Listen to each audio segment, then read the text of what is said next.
We told you we'd go back. Back to Deering Hollow. Back to the schoolhouse. And this time we weren't alone.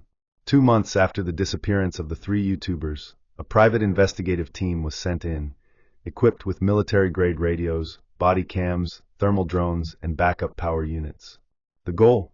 Enter the schoolhouse, descend into the sealed basement, and document everything. What they found didn't just confirm the stories. It exposed something far worse. They arrived at 6:12 a.m.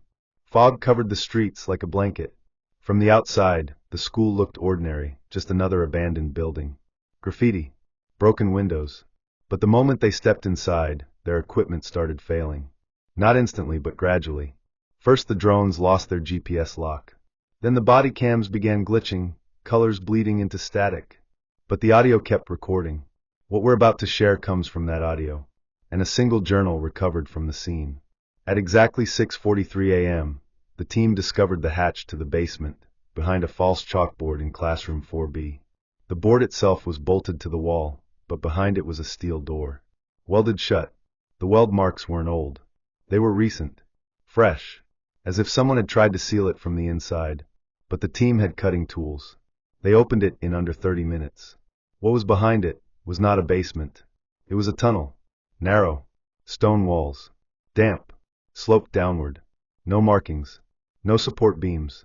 No sign it was ever part of the school's blueprints. And this tunnel? It went deep.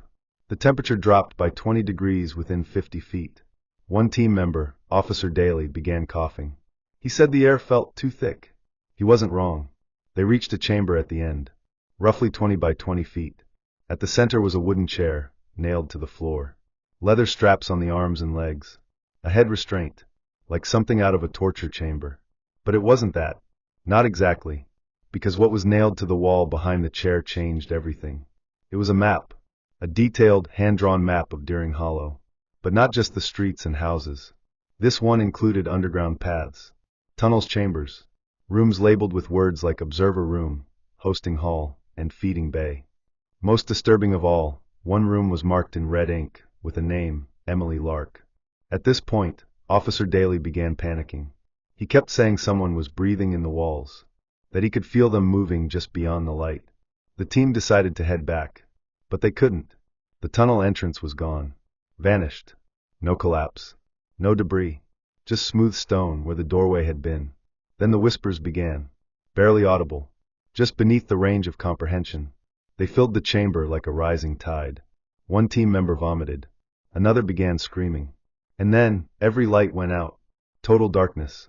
When they were found, over 18 hours later, only 2 were alive. Both were unconscious, discovered just outside the schoolhouse. Their watches were stopped at exactly 7 p.m., the same time the sun had set the night before. Their radios were melted. Their memory cards wiped. But the journal remained, tucked in one investigator's bag. And inside that journal was the revelation that flips this entire case on its head. According to multiple entries, Deering Hollow wasn't abandoned. It was repurposed.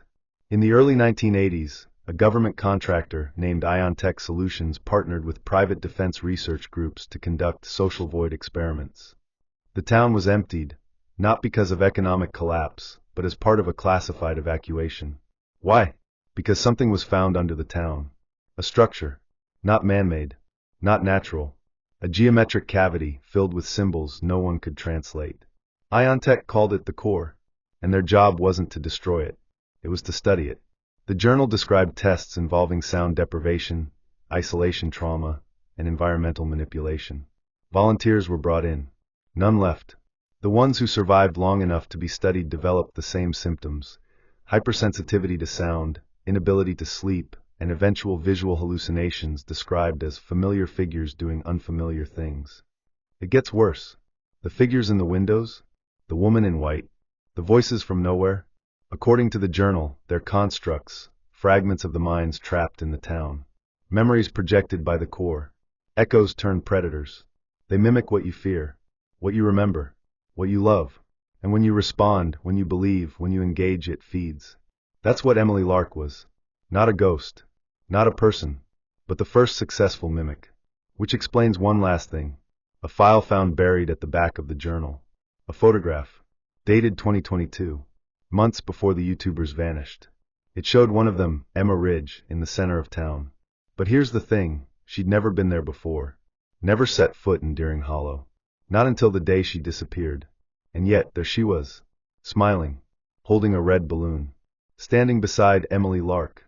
Time doesn't work the same in Deering Hollow. Some who enter never return. Some already have. The government denies everything. Iontech Solutions was dissolved in 1986. All records sealed. Most people close to the investigation have disappeared or gone silent. But we're not stopping.